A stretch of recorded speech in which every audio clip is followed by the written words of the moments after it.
how to set a time period to auto-delete web and app activity tracking on the Samsung Galaxy S24 series.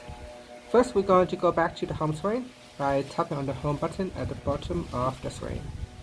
And on the home screen, we swipe down at the top to open up quick settings. In here, tap on the settings icon. Then we scroll down and tap on security and privacy. Then scroll down to the bottom and then tap on more privacy settings. In here, go down, then tap on activity controls. Now wait for the screen to load up, and then we scroll down, then tap on auto delete. In here at the top here, tap on auto delete activity auto then, and tap on the drop down. From here you have 3 different options. You got 3 months period, 18 months period, and 36 months period. So select one of the option from the drop down list.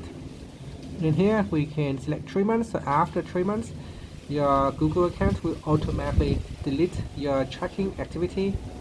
And after that, you can tap on the next button, then tap on OK or tap on got it, and that's it. After that, you can tap on the home button to return back to the home screen. Thank you for watching this video. Please like and subscribe to my channel for more videos.